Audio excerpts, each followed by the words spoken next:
Hello and welcome to the Morning Skate Podcast. I am Matt Moody, joined by DJ Mitchell, here to go through the Tuesday, March 5th NHL Daily Fantasy Slate. DJ, how you doing on this fine Monday evening? Pretty good. I mean, it's like 70 degrees. That stupid dumb groundhog was right. I always fade. Uh, that was a good bit, Matt, that we did there for a second. But yeah, no, it's like really spring. It's a month away from crowning a new best ball champion, and playoffs are right around the corner. So we're in the home stretch. Sabres fans decided that they were back in the mix. I was adamantly tweeting, "Don't do this to yourself. Don't let them hurt you again." They fall apart. What's going on with you? I noticed you said crowning a new uh, best ball champion. Is that you just stepping aside? You're already writing off your playoffs? Playoffs are going well. I mean, again, I have like 13 of 41 advancing right now. So I guess I could still consider myself near the favorite, but I would assume that would be like a legitimate plus 700. I don't know, like what it would be right now. 94 team final. So we'll see if I have a couple extra in that mix. But right now I'm not going to get ahead of myself. I get to go out to Cancun during the final 4 days of the third week before finals. So yeah, we'll see what happens. Yeah, I'm getting absolutely killed there in case anyone was wondering. So, yeah, I will be happy to just have one team at the final at this rate. I'll be Yeah. happy to have one team in the third round at this rate. Anyway, yeah, we have 9 games here on Tuesday, so I do want to get into things, but DJ, I know you wanted to mention something off the bat. Yeah, just the Zamboni's out there. I got two in the books. I'm going to be doing. I'm sure we're going to be doing a stream at some point. I also Billy Jones, who we was a part of some of our live streams and was checking out the NHL, wants to do a stream to do some NHL coverage. And again, he was just like, "Wait a minute!" Like I looked at the sportsbook odds. Is it really that crazy to think like anyone could win the cup? And I'm like, "Oh man, is it ever?" Like it's just such a fun tournament to do. And I've already drafted, well, like I said, two teams. That's it so far. I mean, zero Flyers went, zero Predators went, zero. I mean, like multiple teams where not a single player was going. Kucherov at like 28 overall, and just so much, wildness for teams that are pretty likely to make it right now. So again, I definitely would suggest jumping in at some point, especially for some of these teams. I know the Flyers aren't, they're not sold. I have to say the Tampa Bay's all the way in yet, but I do think you're going to be getting some absolutely bananas fun teams as people take Ross Colton over to Nikita Kucherov. So yeah, I would highly suggest getting involved even if like you hate the product and you think like best ball is stupid and for virgins, Exhibit A. I'd give it a try and just see if you find maybe changing your tone when you see just how easy it can be to draft. Very, very, very, very expected. I don't even know what the right term would be. I wanted the EV positive, but I feel like Live, that's almost wrong. Yeah, just use the word automatically live. live. Yeah, Yeah. compared to, I mean, again, you're in drafts that people are taking like 8 different teams over the course of 12 roster spots, and it's like you're never winning. Like you might get your money back. So again, I think it's just take advantage of where the market's offering right now. Yeah, and Yeah. you mentioned Billy. He's the Billy Jones Show on YouTube.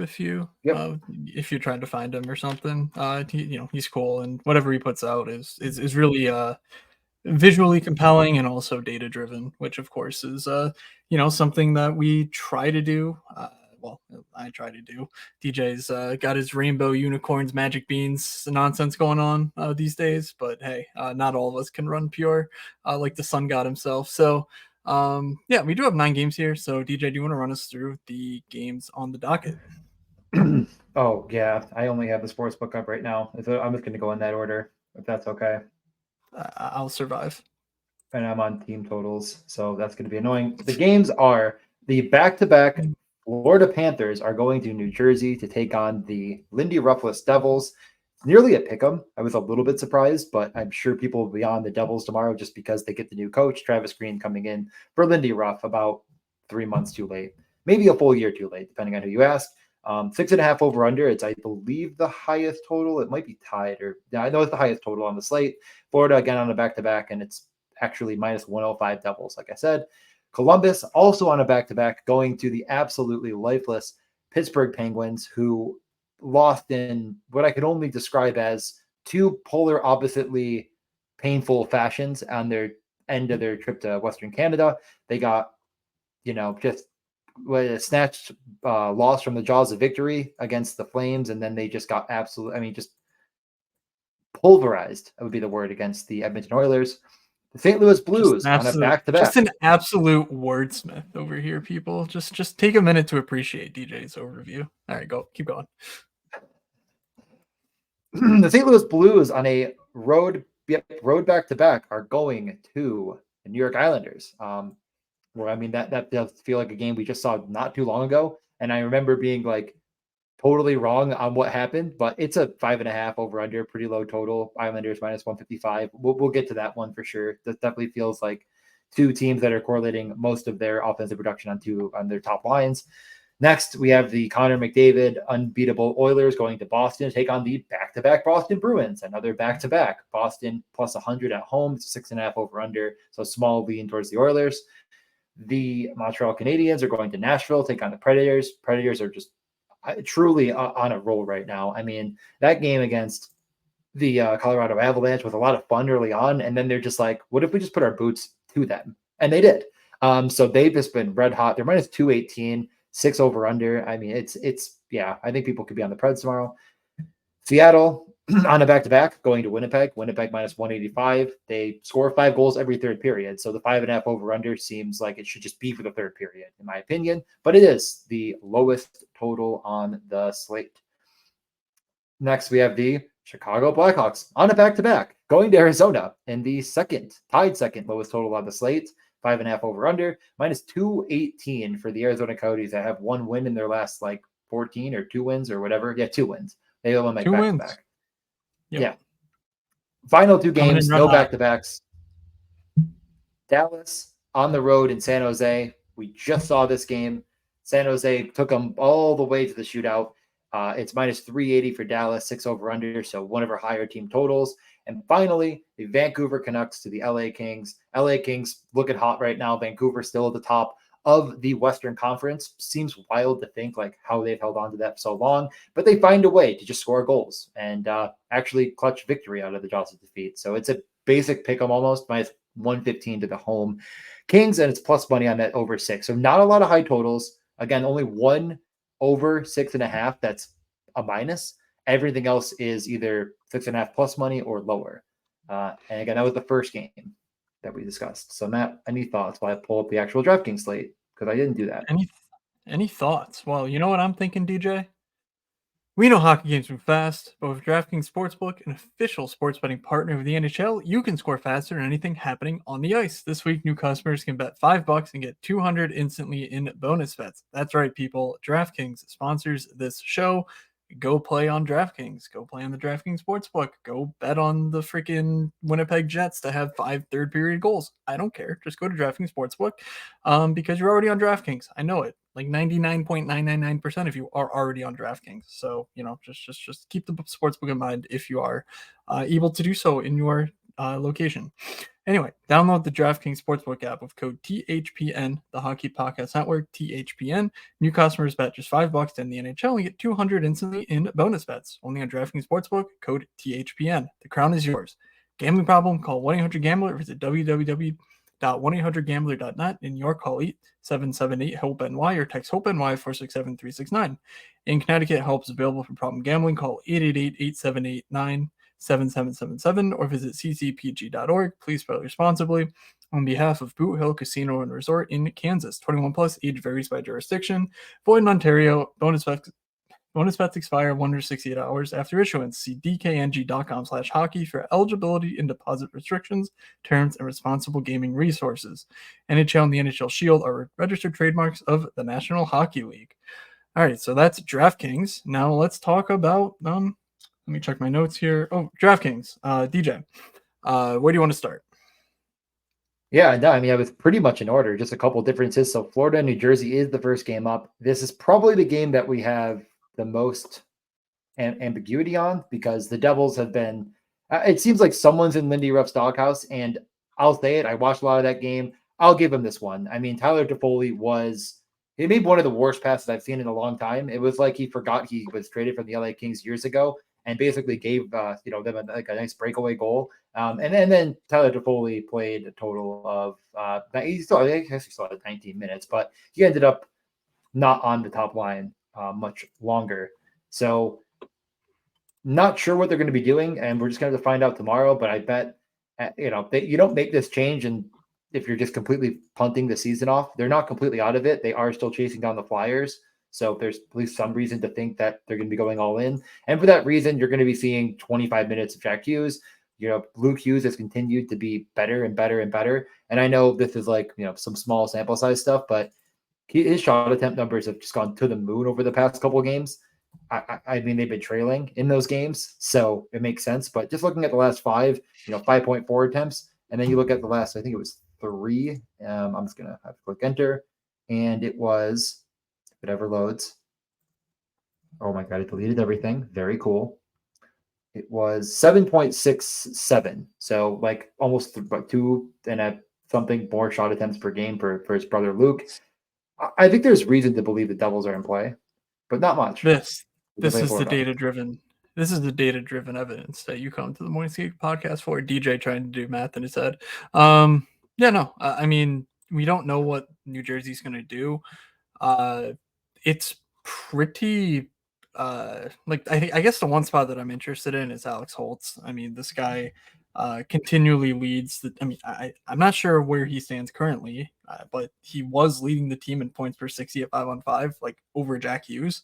And he just never played under Lindy, and it's happened many a time where a new coach comes in and we say, hey, watch this guy, or hey, this is the time for that. I'm not going to be doing that here just because I don't think Florida's all that good of a matchup. I mean, I guess that's a hot take. But like, yeah, there's really no pricing reason to think like, oh yeah, Jack Hughes 9,600 best play on the slate, or Nico Hischier, or basically all their guys are priced up because they've been in such trailing game states that like, yeah, they've been scoring a decent amount and they've been putting up shots and doing everything you want to from a fantasy perspective. But what happens when Travis Green shows up and he says, "Hey, goalies, maybe try being 9-10 for a week." Yeah, well, what happens then? Well, then they're really expensive, and you're hoping for like an empty netter or some outlandish outcome against a Florida team that's very good. I mean, this team is rock solid top to bottom. Yes, they're on a back to back, but I'm just not that uh, interested here. So it's more interesting in the long term, sort of seeing what they do over the coming weeks. Like, I think there could be a buy opportunity for guys like Dawson Mercer or Alex Holtz. But right now, because the offense is so centralized around Brad, Toffoli, Timo, Nico, Jack Hughes, there's really not a ton of room for someone to sort of break into that mix offensively. And on the back end, I think Luke Hughes is the right guy. And I would be fine one-offing him. Um, I don't love it, but Florida's a team that, like Luke Hughes is not going to get into many blocks bonuses, but Florida feels like the team where that theoretically could happen. Anything else you want to say about like Travis Green or, anything before we quickly touch on Florida? I mean, no, I mean, it's hard to know for sure. I just think that again, this team is doing this to try to give themselves a semblance of a chance, and the player that does that is Jack Hughes. And I honestly think this matchup's a little bit better than meets the eye. But I do agree that it's because of the trailing states, the way that they've been deploying, the way they've been shooting.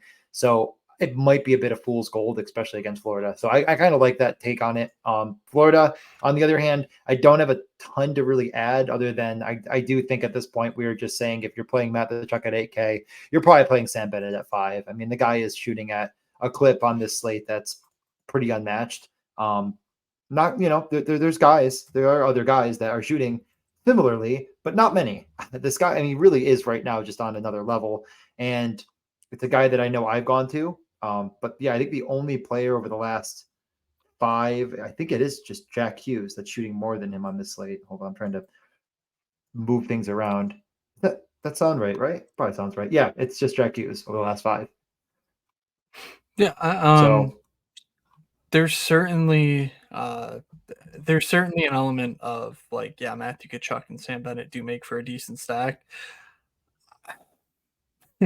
Just is Sam Bennett a new player? Like, Sam Bennett's not on the top power Yep. play. I don't necessarily think you have to play Bennett like with Kachuk. If Kachuk works, he's underpriced for his role. Like, Pasternak, Yeah. McDavid, that they're against each other, I suppose. Jack Hughes on the other end of this matchup, like, we're kind of starved for like high end like caliber talent. Like, I don't know, are people really going to click Sidney Crosby against the back-to-back Columbus team? Like, yeah, he has cheap line mates. Like, he's going to be the chalk. So, like, if you want to play a one-off Kachuk and basically say, yeah, I have 8K, I don't want to play, 30% on Sidney Crosby. I mean, I could be wrong, but I imagine that's where ownership's going to go given Pittsburgh pricing. I do think Florida will be a little bit, unique in that respect. And it's not like they're getting new goalies. Like, we know what the issue is in New Jersey. So, yeah, it's somewhat interesting. But Yeah. also note, the underlying expected goals for New Jersey, of course, are far better than their results. Now they just can't stop a beach ball, so they're giving up a ton of goals. And then Florida is also just saving everything because they're really really good, and Bob's playing out of his mind as well. So yeah, that's the reason for their disparate results so far this year. But in any case, there's some interesting elements of this game. The main problem is it's very expensive. I honestly, if you're playing Matthew Tkachuk and you're playing Sam Bennett, just click in Nick Cousins. I just keep doing this, but it doesn't feel like Matthew Tkachuk absolutely buries you on this slate without Nick Cousins somewhat getting there for his price tag. I just don't understand it. Like, he's not great, but he's doing enough stuff that makes him, relevant in my book.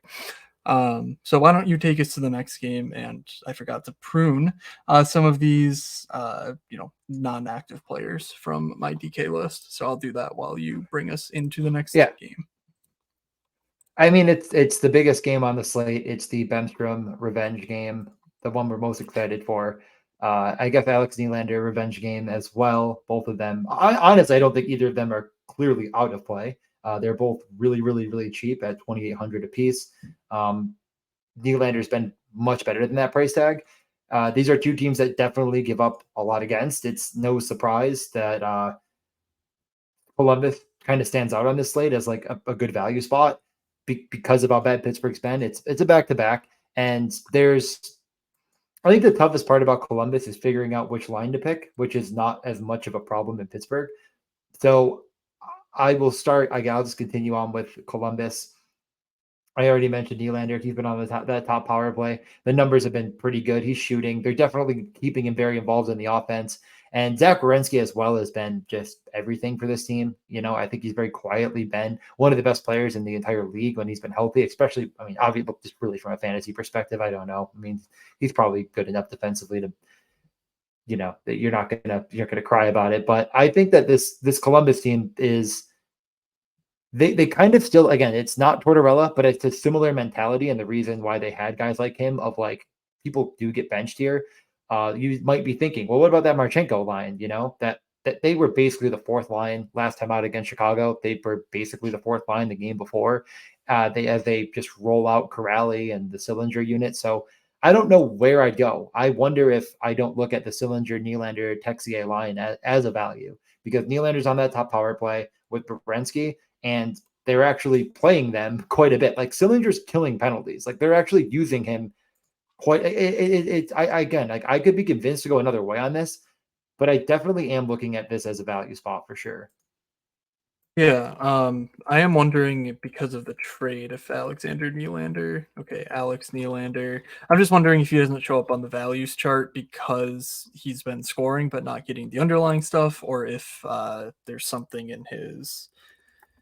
I screwed that up. Basically, he's getting a decent enough role that I do like. Let's see. Yep, Alexander Nylander. So let me see if I type in Alex Nylander if it'll match up. And put him on this list somewhere. Doesn't appear so. Oh yeah, no, there he is. There he is. Look at that. Okay. Fixing I'd be stuff on the surprised. Yeah, fly. right. So there he is. He's been performing quite well. Obvious revenge spot. Blah blah blah. Pittsburgh is going to almost certainly make changes. So I'm a little bit leery of saying like, yeah, Yeah.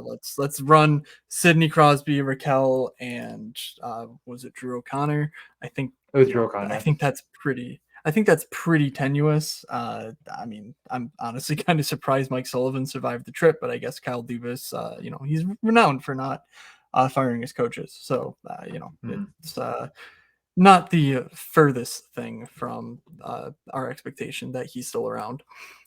I mean, the underlyings for Columbus are stellar. There's really no way around it. I've been trying to grapple with that for some number of shows now. Um, and they don't really seem to be showing signs of stopping. You mentioned Zach Werenski.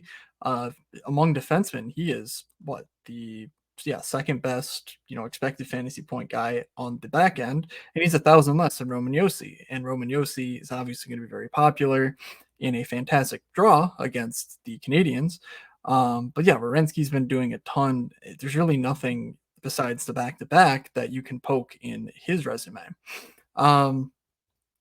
I do wonder if Boone Jenner just goes overlooked with Johnny Gaudreau here, because these guys were, I mean, I don't know if they were complete dust to begin the year or if it was just, poor luck and everything else, but like it's a 9-game slate and both Boone Jenner and Johnny Gaudreau make the expected fantasy point list. I don't know that I've seen that this season. Gaudreau's actually playing some decent hockey finally. It's about damn time. Jack Roslovic makes for a pretty good value as well. I mean, he shows up here. So I got to say, if I'm right and Pittsburgh is actually like pretty popular, I'm more than intrigued by just taking a pivot into just spending up on Columbus One because it's not that expensive. They have 4 guys when you include Werenski and Roslovic, who I really think are undervalued. And I just don't see ownership getting out of hand on those guys if Pittsburgh's going to be, double to triple their ownership. I'm happy to take that gamble, even at like a 10% owned stack. Like I just don't really care that much because there's not a ton of spots on the slate that I'm overly enthused by. I mean, I'm going to get to the reason why I'm sort of keying in on that cheap value for Columbus very quickly. It's the next game. But for now, let's just focus on the task at hand. And I think that you're very right that if you have that cap, the top line is the better play. But what I can afford by playing Sillinger, Nylander, and I mean Texier, I'm a little bit tenuous on, but I think at minimum salary, you're probably just throwing him in and hoping that he's involved. You don't have to. Has Sillinger been getting a power play role? That was my main concern. I just had it up. Hold on. Because he's 4,100, and the goal scoring is nice, but he didn't have any power play run. Yeah, I didn't think so. That's might need to concern. might need to double check on what they do. I mean, really, it could just be like play Nylander and like if you want value here. I mean, the Russian line is of course going to stand out from they're just a not value playing perspective. Though. They're just not playing them. I don't understand. Well, if they get the lead, it seems like in games where they're leading, which again has been decently rare. So if you, trying to go back to the Carolina game, that one they played.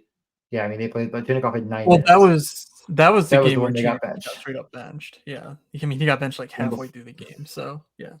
Game before that was the Rangers, which they lost 4-1, and Voronkov 12. No, I get it. 13. It's been a while since I feel like we've. Yes. And again, you could bet this might be the time to bet on it. Like we know the talent, we know what they can do. They're priced down because they haven't been performing or getting the run. I definitely get the narrative, the angle there, which makes it a little difficult. And then we'll just get to the other side now, though. No sense in I think I've gone far enough here.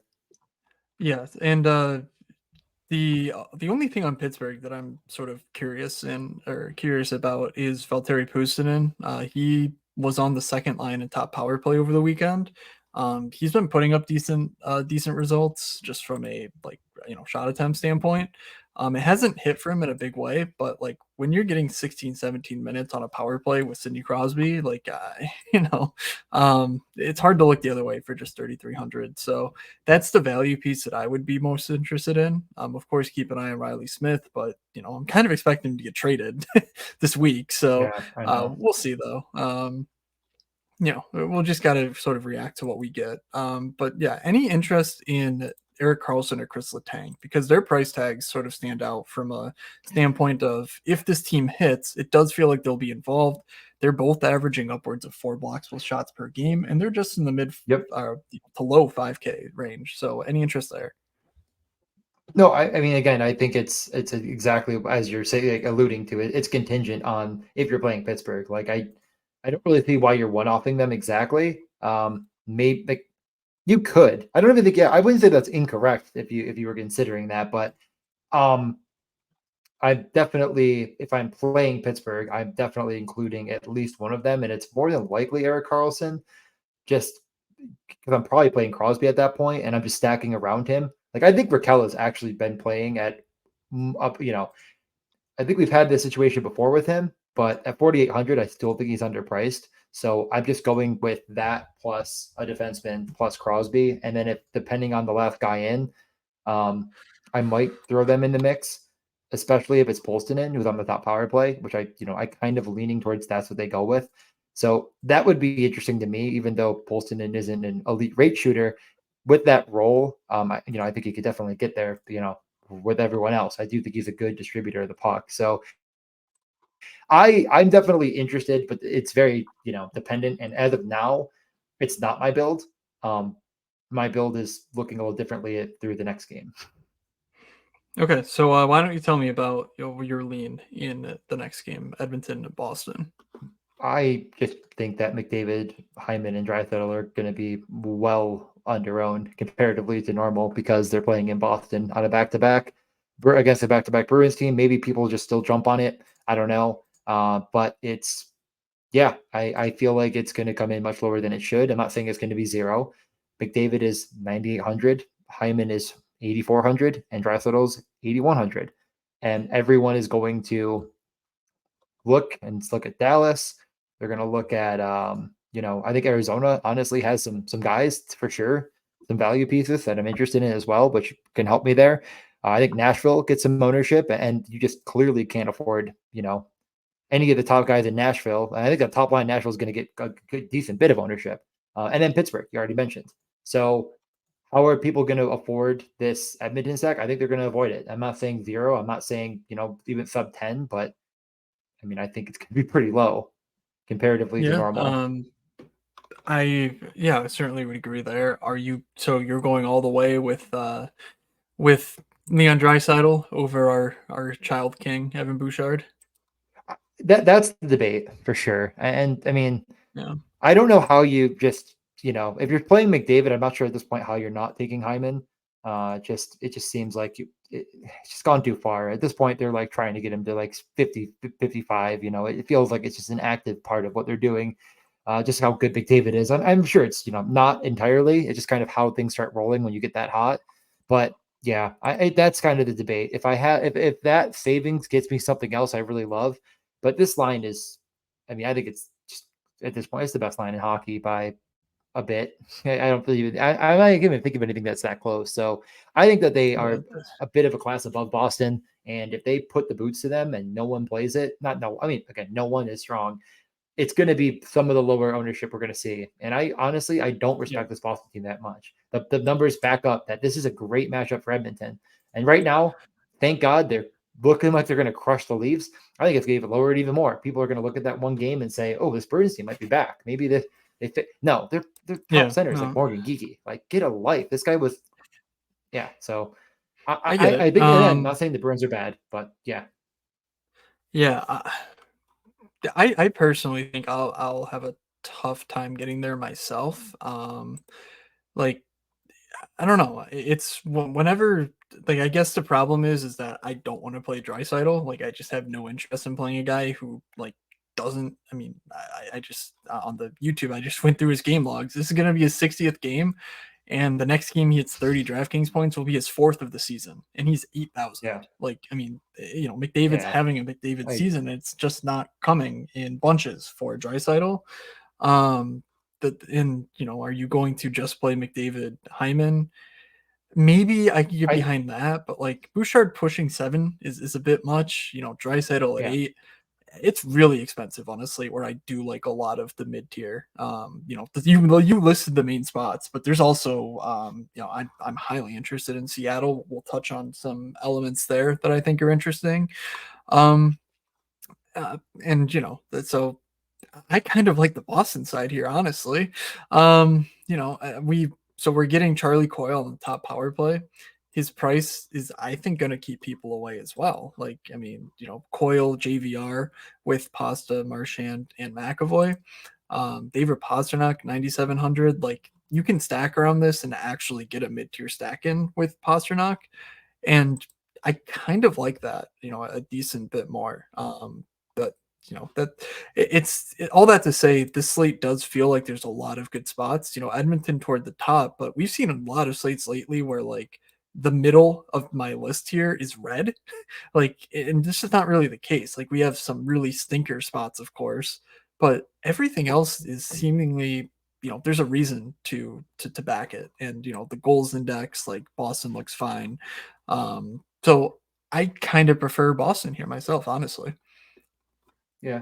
I get it. I mean, I'm certainly not going to do it, but I definitely Boston has been trending, like you're saying, better offensively, and I don't really know what. Like, I honestly, I mean, I don't know. I really don't know. I mean, maybe it is just Charlie Coyle is actually good. I honestly like. I think that's a better way of putting things than I can articulate because I really don't know. It might even be that's just honestly, it might just be like some of these injuries on defense have allowed guys like Mason Lohrei and others to get the role and be offensively minded. But again, like I think a lot of that comes at the detriment of how good they are defensively in front of their goaltenders who have just been taking a hit, and everyone's like, oh, well, they're still really, really good. And it's like, yeah, but their defense is not as good, and they're going to give up more Yeah. goals because of it, and no one's going to play. Again, there's multiple outcomes where I think this game is the game you needed. It is one of the highest totals. I think it's the second highest total or third highest total on the slate. And I think there's a good reason behind that. So I like this game. I like the pace. I like the goals. I definitely like the involvement. So I'm not saying no to Boston. And I even think you could bring it back with Boston. So yeah, I'm good with that. We spent a lot of time on it, but I think this game's well Yeah. warranted at the time. So anything else before we get over to St. Louis and the No, Islanders? I'm just checking why Brett Kulak is showing up as a value. He's a punt defenseman, 2,500. Power play 2. He scored last game. He's been shooting a decent bit. But nothing outlandish, but that honestly, that Kulak CC pairing is just I think good. I'm not a CC believer. I wonder if it's Kulak more than him, but they just seem to actually be good. Okay. Weird to say. No, I mean, all right, I'll take your word for it. That's mildly interesting.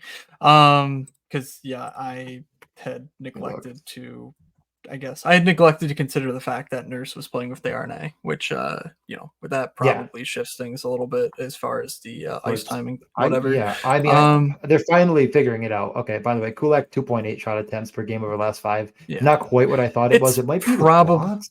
It's No, I it's don't know. probably he just has a couple primary assists in there, and that just makes him look a bit better. So, in any Full case, it's season. I'm just 2,500 gonna K. pull up Who the cares? yeah. Yeah. You're like I guess I said without saying, but yeah, and then you pointed it out. They put him with the better of the bottom pair defense, the bottom 4 defense, and it's like there's a reason. Darnell Nurse is bad. He's not Darnell Nurse, therefore, he can do the Darnell same Nurse things Darnell Nurse felt laid does. on the ice one too many times. All right, let's keep it going and over to St. Louis and the Islanders. Yeah. So what? St. Louis is on a back to back here. In Philly, St. Louis's goalie is like 40% owned somehow on this 6 game slate. Like, just, ho hum nonsense that I picked up on. The pricing here is, mm, It's odd. I mean, why are the Islanders this much more expensive than St. Louis, like across the board? I don't really know. Like, I mean, is there anything in you that can play like St. Louis here, or are you just on the Islanders, or not at all?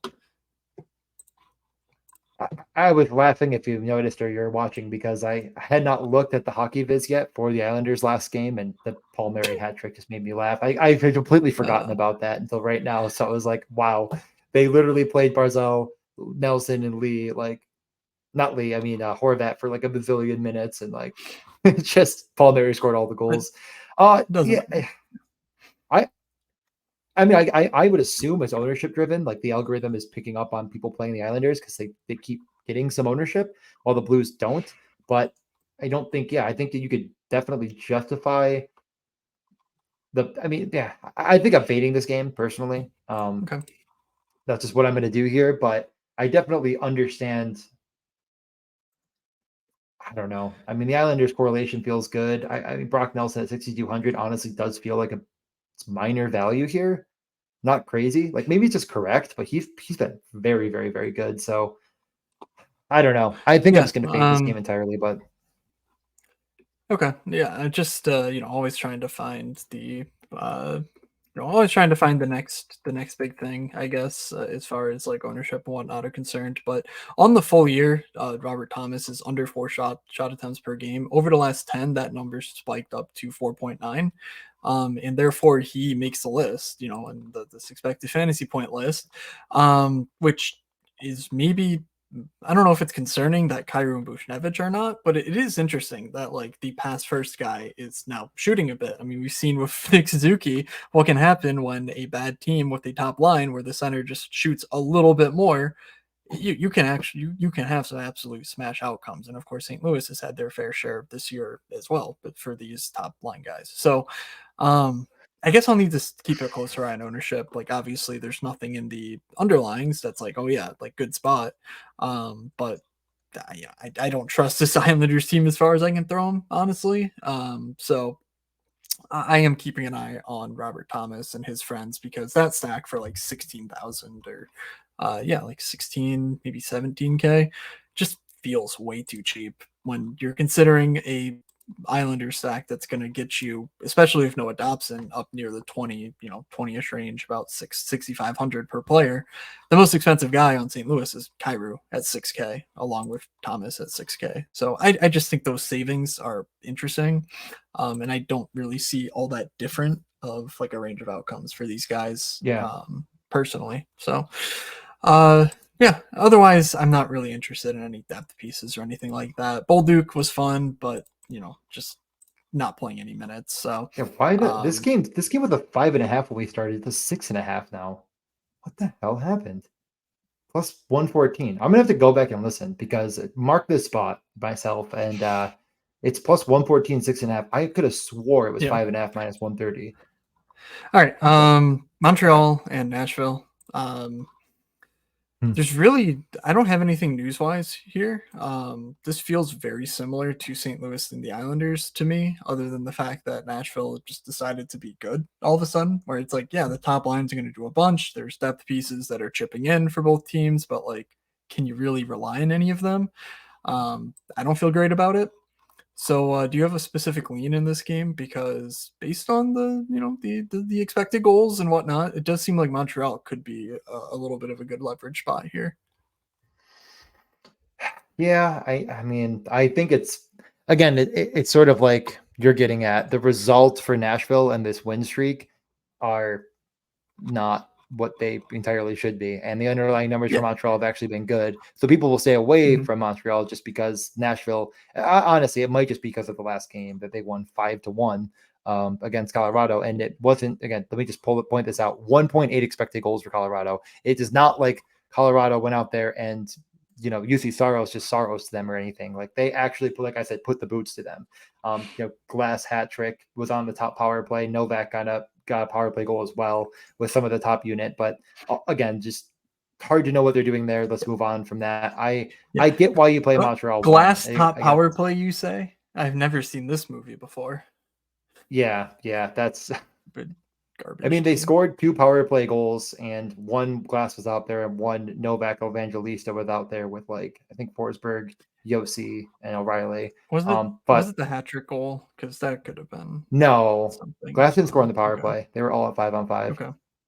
I'm pretty sure. I'm Cool. almost positive on that. But yeah, I mean, is there any? I guess the one question I want to ask is either team, and we're already talking about Glass, but the Montreal, I guess, is there any depth at all on here that you'd look at, or is it really just you're just playing Montreal Um, one? What are you doing, you stupid idiot? yeah, I mean, I like yes, I like Joshua, but the minutes just aren't there. So like it's kind of like the Bolduc thing. You're probably getting too thin. Tanner Pearson is a guy who feels like he's gonna start getting more run at some point. I mean, I honestly don't even know. Maybe he's just not getting his pucks on net or these blocks bonuses in here. Maybe help his underlying numbers. But he was a guy when they got really banged up. It was like, oh, he might be top power play. He might be this, that, the other thing, and that never panned out. So I think it's just you got to wait until somebody rises above the mix. Lately, that's kind of been Joel Armia. But I don't know how sustainable, 3 out of 4 games in the double digits DraftKings scoring wise is going to happen. I think I would rather just take a shot on Nashville depth, honestly. Which, I guess it's Cody Glass, but like it does just feel like you're throwing darts, and I don't really want to do that in a game where I think ownership could come, maybe even both sides. I'm not entirely sure, but I've seen some weird Montreal related stuff lately that like Arbor Jackeye like got like 40% owned one night. Just, Yep. so something's in the water here. Something smells a little fishy to me, honestly. So I might just be staying away from Nashville, like spending up on Nashville and just keeping an eye on Montreal's ownership because I do feel like they're pretty similar range of outcomes wise. Yeah, this is the range of outcomes cast at this point for you. Is it? Yeah, Oh, I I'll come up with a it's new okay. word. No, it's okay. I say the same things over and over again all the time. I guess at the end of the day, you're basically betting against the sports books, and if you're playing Montreal, and I think you're also going to be betting against the public perception, and you're probably going to be betting Yeah. against the Sims. And if you believe in these underlying numbers we're looking at, then that means that you're going to be getting unbelievably low ownership on a stack that has one or it been very close, like 3 or at least two of the Yeah. last 4 slates they've been on. So it's not insane. And the biggest problem that Nashville had when they were losing was not producing offense. It was defense and goaltending. So if they get back to any of that, which Tharos is a 908 on the season, and he has won like what 1, 2, 3, 4, 5, 6 in a row. And he's still a 908. So it's not like they've been world beating. So I definitely get where you're going with all of this. Yeah. All right. So next up we have Seattle Winnipeg, and not overly interesting off the bat. And Seattle is on one of those brutal back to backs where they're playing, I believe, at 9:30 on Monday, and then they play at Yep. 8 on Tuesday. So like the 22-hour turnaround, even less than the normal back to back situation. So that worries me a little bit, but I'm really intrigued to see how this Sans Alex Lundberg stuff pans out because I kind of think Yanni Gord might be the best value on the entire slate. 3,200. Um, I mean, the dude's just not been getting those premium minutes that you would want, but per minute, he's been getting pucks on goal. He's been producing points. It's just been completely masqueraded by the fact that he's not getting power play time and he's not getting this, big role because Wenberg was used as their shutdown center. Gee, I wonder why they're selling at the deadline. Like, yeah, something went awry there, but I can't figure it out. Dave Haxtell's almost cracked the code. But I do think they'll kind of be forced into using Gord here. Maybe I'm wrong. Maybe McCann just becomes the Yeah. 20-minute center and, Beniers plays his 17 minutes and we just, keep Gord in this 14 to 15 minute range. So there's a wide variety of, like situations that like Tuesday morning, you're like, okay, Gord played his 14 minutes and no power play time. Not interested. Or hey, Tolvanen's on the top unit. He's back. He's shooting. He's looking pretty good out there. Burakovsky's back, with that line. Yep. he might be on the top power play, and then Yanni Gourde steps into a secondary power play unit. I think that could happen, and I think that would make this line incredibly interesting, especially when you consider that Vince Dunn should be getting like twice as many shots on goal as he has, based on his Yep. recent performance, Oh, I and he still has know. over 2 shots a game. So yeah, yes, I'm sure he's burned you once, DJ, and you're gonna tell me why you can't play Vince Dunn. So DJ, that four man No. stack is I think my favorite value on the night, which feels crazy, but also like screw this Winnipeg team, man. Like they're benching Cole Perfetti. They're just they're relying on third period comebacks. Like they're just a circus at this point. I absolutely have nothing wrong with Vince Dunn. Yes, yeah, you're right. He burned me, but it really wasn't his fault. He just, for some reason, loves to put pucks into pads. I will just, I'm going to say this, and I am probably, if I'm playing, I think it's going to be McCann, Schwartz, and Bjorkstrand. That's kind of my thing here. Now, what is the power play going to look like? We're taking out Wenberg. If you're assuming, like you're assuming right now, that they're just going to take out Wenberg and put in Gord and have McCann, Tolvanen, I think Gord, they're Dunn, gonna put Yamamoto. Burakovsky there.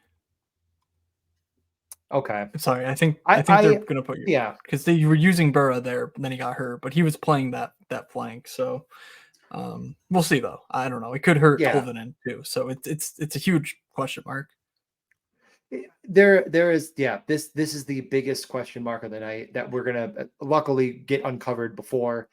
Depending on how good Seattle does, we should feel decently confident or not going into this slate. But there is massive value in this game on the Seattle side. I do agree with that. Winnipeg has been winning games for sure, and this is not a unbelievably great matchup for Seattle or Winnipeg. Like, it's not the best game in the entire world, but I do think that because of the value on Seattle, that it's not outlandish to think that they find a way to get something against this depth in Winnipeg, which is hurting a little bit right now. I mean, there are injuries here, and other teams have taken advantage of guys like Gustafsson.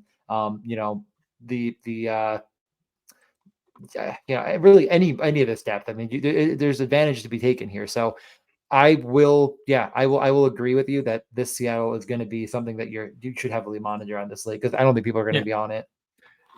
And on Winnipeg, I don't have a strong lean, but just the Ellers, yanking around Olympics continues. Just how many times can he get promoted to a premium role and demoted in the same game? I mean, it seems like a limitless number at this point, but it does seem like Connor Scheifele and Domestikov will start this game. That offers a little bit of value. Niederreiter, I think he's got goals in back-to-back games. Yeah, just 16 minutes, 4K, like plug and play type guy. Where like, yeah, he probably doesn't kill you, but he also probably doesn't blow the roof off or anything. So there is some value on Winnipeg, but Josh Morrissey, third star of the week, 16 points in 10 games. Just Ludicrous. on a run for Mr. Morrissey, and we love to see it for our old WHL king. Yep. When I believe he played with Bjorkstrand in the WHL with Portland, and they both ran roughshod over the league. So there's Sounds your right to narrative me. of the night. Yeah. I just Yeah. remember fawning over their numbers like, 6 years ago on this podcast, probably. Anyway, anything else here, or do you want to move on to the final 3 games? No, I mean, you touched on it. Winnipeg's been just jerking everything around. It's Nemestikov. It's, on the top line. It's Ehlers. It's keep an eye on it, but I'm really not that interested. We can move on to, yeah, what is this? The final 3? Yep. So we know, well, I guess we kind of know Chicago, though they're probably going Mm. to get absolutely blown to smithereens in Denver tonight. So we kind of don't know what they're gonna do.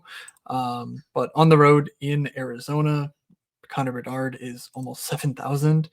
Ryan Donato up to 3K, just coming off a multi-point game because Ryan Donato on the top line finally Exactly. happened, and guess who wasn't on it? Me. I was not on it. I played Bobby Brink at like 20% owned because I don't know. I he and I haw and I don't make any money. It sucks. But that's it, right? Like there's nothing else here. Maybe Seth Jones if you're feeling Yeah. especially uh yeah, but Yeah. anything No. here for you? Okay. I mean, I don't think so. I definitely, I mean, again, I've been bringing up Seth Jones a couple times here because the rates, as you just kind of alluded to, but the blocks and the shots. But if you want to lock in like 12 points at 6K, I guess Yeah, you can.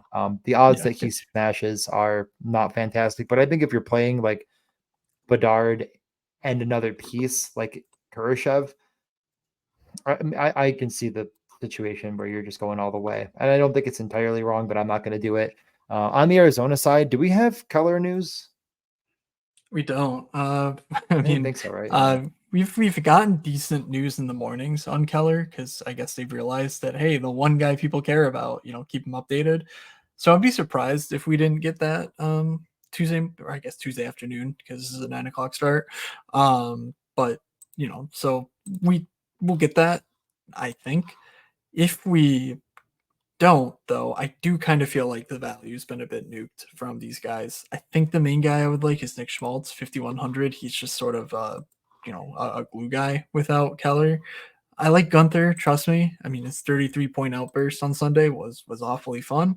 But 4,700, he's Yeah. not quite shooting enough like per minute to really say like, yeah, I got to move things around to play 4,700 Arizona Coyote on a slate where I really like a lot of the guys in the 5K range. There's punts I like, there's spend ups I like. I don't think anything here moves the needle for me because I think the center position is so weak on this team. But is there anything on Arizona that you would want to stack into?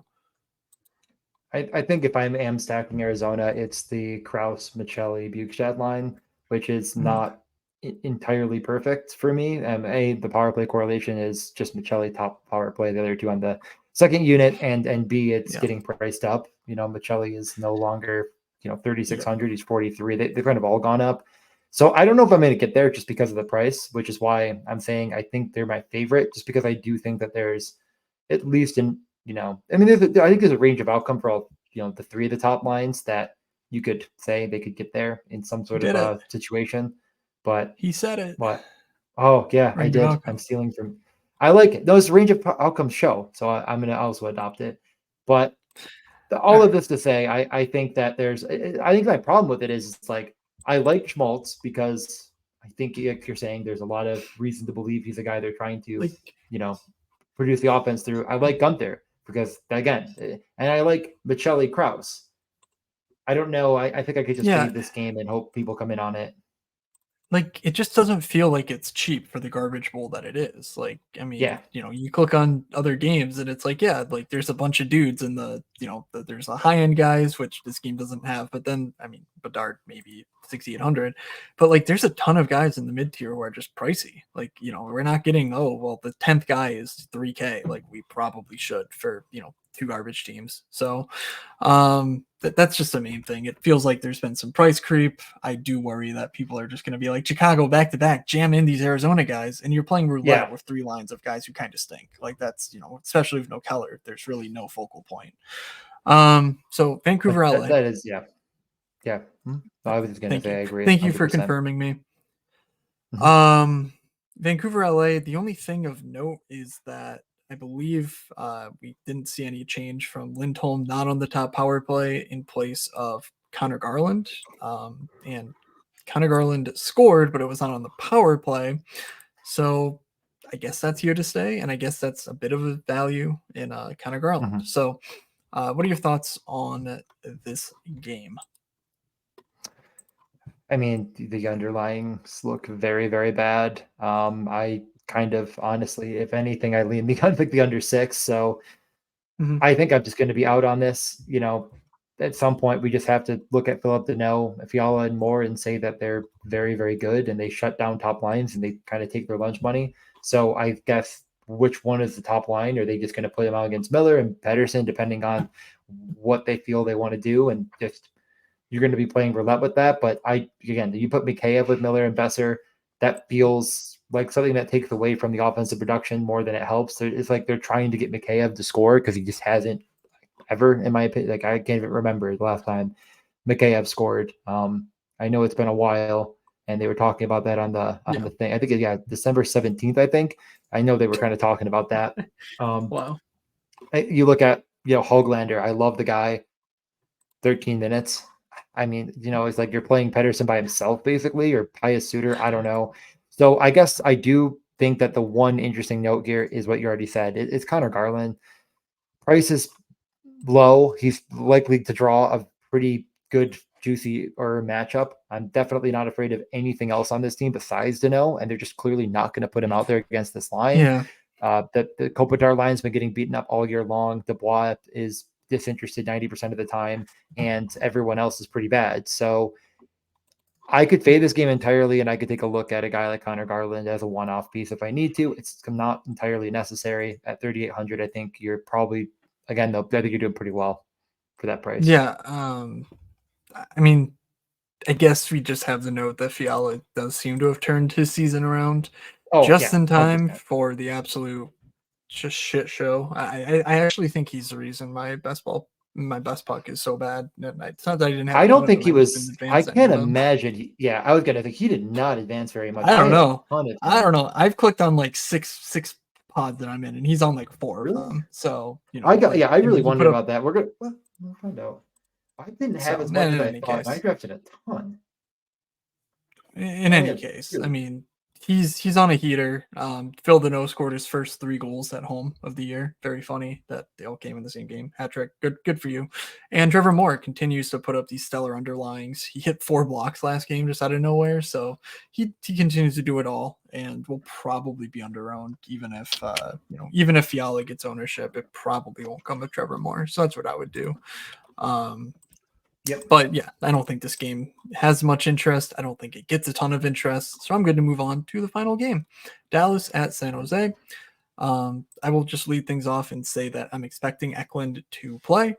Not that Eklund's a great play, but I do think that matters as far as some of these super values on San Jose that we got last game, like a power play on Mike Hoffman and, Luke Cunnin, I believe, played a boatload of minutes, only 16. But yeah, we are expecting him to drop back in. So San Jose, not very interested. Ton of value spots that I like. Anything there for you before we talk about Dallas quickly? Yeah, I can't see a scenario where I play San Jose, but Granlund, Zetterlund, Duclair is just clearly their best line. And I think but I mean, it was together before the Eklund thing, and I think it'll stay together. So while I think Eklund's the best player on the team by a pretty substantial margin, that's what they're running.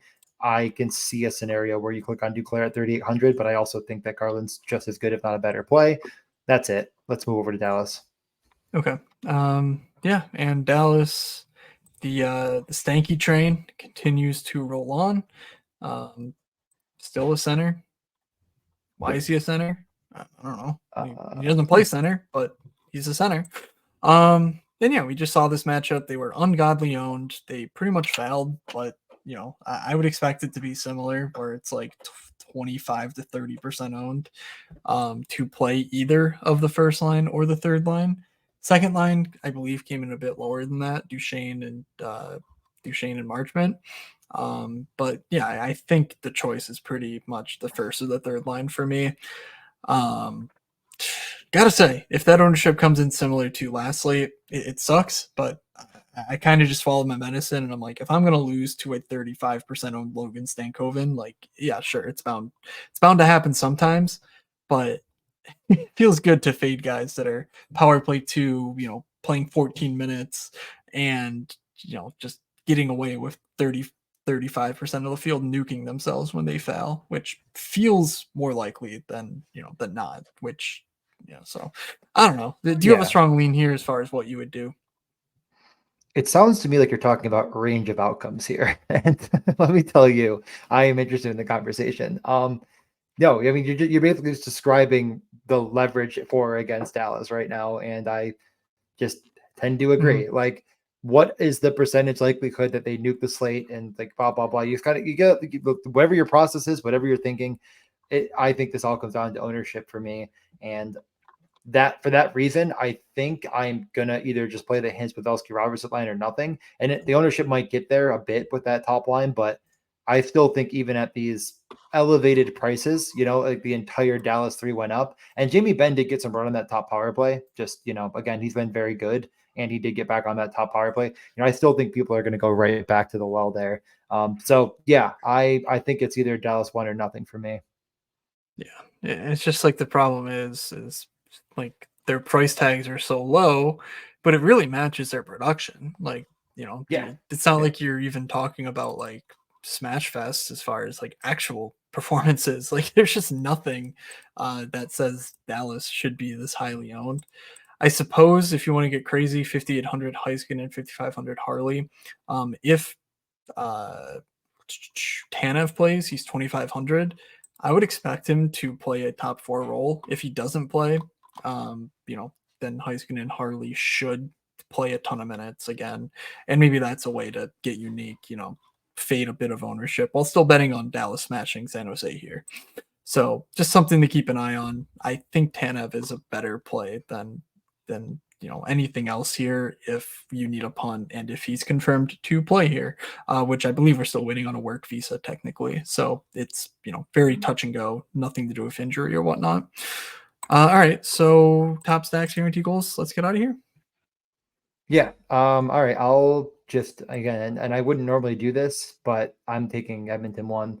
Just I don't think the ownership's Okay. going to be there, so I don't mind it. I was going to go all the way with Draisaitl, and I definitely think it's a bad point per dollar play there. But I do think if it's put away the slate night for McDavid Hyman, even if Draisaitl gets what he had last night at 22.5, I still think you could find a way to win the slate. And Yeah. if he ends up getting, and I mean, he had a grade A goal opportunity late in that game. And we could be talking about him just a little bit differently. If they win, instead of winning by what, like 6-1 or whatever they won, they win 7-1. People might be like, man, this Draisaitl guy is good. He puts one of those away, So I hope I give you enough time No there one while I has talk ever about said. Draisaitl. The range of No one on outcomes for this Leon podcast. Draisaitl. Well, I literally made the argument against his range of outcomes because he's cracked 30 fantasy points 3 times this season. But that's why no 3 one's times. going to do it because they haven't looked at these But for the range of outcomes that I need to win. Okay. Yeah. And anyway, you need to shoot to have those range of outcomes. So I will take Montreal off the board. I think choosing between Montreal and St. Louis for my road dog tops, like it's pretty much like I can't really go wrong. I feel a little bit better about Slavkovsky, Caulfield, and Suzuki. Just because I think there's more leverage to be gained there.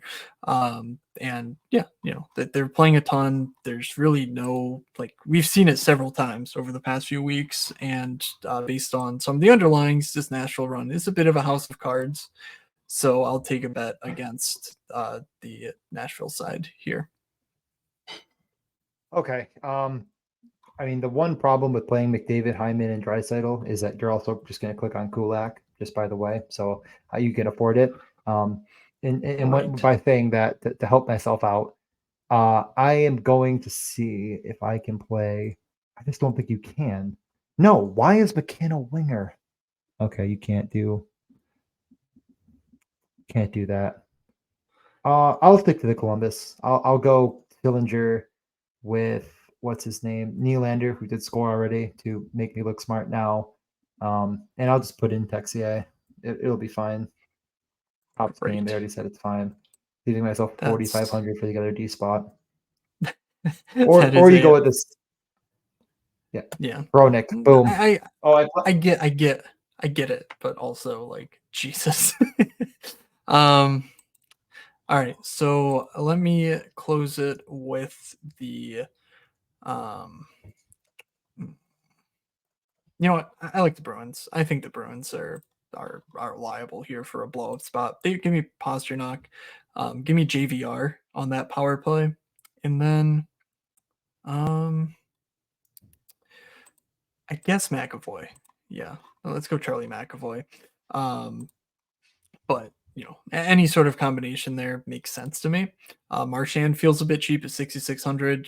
If Boston smashes, I feel like it comes through the top power play. So yeah, let's get it, Boston. Guarantee goals. Okay. Yep. Let's do that part of the thing. Let me just take a peek. I don't know. Do you have one? I did my stack first. Do you have one, or are you? Andre Burakovsky. He's back. He's healthy. I think that he steps into a power play 1 job yet again. I feel like at 3K he's going to go overlooked. Just given the swath of options, and he's still on the third line technically, but I do think this team could really experience a lot of changes without Wenberg. And Burakovsky was playing super, super, super well before he got hurt. Like he had a few games where he absolutely looked like the player he was supposed to be before all the injuries in his Seattle tenure. And I think 3K is a screaming value alongside two productive players for Seattle with an increased role in a matchup that I'm not really afraid of. So give me Burakovsky as my first guaranteed goal. Okay, I think, yeah, I'm gonna go Joe Pavelski. Okay. Revenge narrative isn't really why, but I did think of that as well. But he actually has been, unsurprisingly, really on that top line, producing a lot of dangerous chances because, well, and he also plays net front on the power play, and they actively try to get him to puck the tip. So, however you want to slice it and dice it, going back to San Jose, just what a feel good story for Joe Pavelski at whatever his price is. I'm going to look at right now, 5,800. Yeah, for sure. That seems Okay. cheap. Yeah, I mean it is cheap because they've been Yeah. bad. I get it though. Yeah. All right. I have 8K left. I'm just gonna keep it simple. Matthew Tkachuk. I mean, this dude is fifth on the slate in expected goals, in individual expected goals over the course of the entire season. Like just the dude's a baller. He's fully back after a tough run of things to begin the year with his shoulder surgery and whatnot. I think he's good to go now. And in the spot with New Jersey, people are going to be like, oh, maybe they fixed the goalies. They didn't fix the goalies, people. Travis Green is an idiot. We know this from years of experience. It's no different than Lindy, in my opinion. So let's go Matthew Tkachuk. And DJ, what is your final selection? I'm going to take everyone back to the years of 2016 through 2019, Ooh. where a player just kind of on a rise. Second year in the league in 2017, 2018, he has 52 points, 21 goals, and then finds himself on the move out to Arizona from Chicago. That's Nick Schmaltz. And who does he get to play at home? The Chicago Blackhawks, the team that shunned him. And I know you may be thinking long ago, not to him. Not to him. I know for a fact he's still scorned. So I'm taking 2 guaranteed goal revenge narratives for the brand, but also on the top of that, we actually went over why Nick Schmaltz is a good play. So and Pavelski for that matter. I looked up a couple of things and it's like, oh, he's actually the guy they're trying to get the dangerous chances to because that's where he goes. Pavelski in San Jose and at home, welcome to Mullet Arena, Chicago, Bedard. You lose, Schmaltz scores, power play, backdoor from Michelli. There you go. Power play goal. I'm going to add to the mix. Awesome. He's going to get his third straight. The morning skate narrative cast is just in full effect here. Well done, DJ. It also fits perfectly under the cap, like of 11K. Just A+ effort. Flawless. All right, so I am at Fake Moods on Twitter. DJ's at DJ_Mitchell94. If you follow him, you will get a steady stream of mostly his consciousness, but also some bets and other stuff that he tweets about. And the podcast is at Morning Skate Pod. Anything else before we get out of here? No. Just YouTube. If you're not, subscribed, we're at like 200 now or something, getting close. Would love to get that number up there. It feels like once you get the 1,000 mark, you start to open things up. I might do a couple extra videos. I was thinking about it. I was going to talk to you about that actually, but maybe on my way to hockey or on my way home, I'll mention this idea. I've already mentioned a bunch of ideas that I haven't done anything about because they're way too difficult. This one actually seems easy, and I could do it now. Yeah. So we'll talk. Yeah. I'm gonna do one of these. The Hockey Assist Network is screaming out for some attention here. It's coming eventually. Placeholder. All right. You put it right where it needs to be. Alrighty. Well, thank you all for tuning in. We have a Discord, by the way. I don't know if I mentioned that.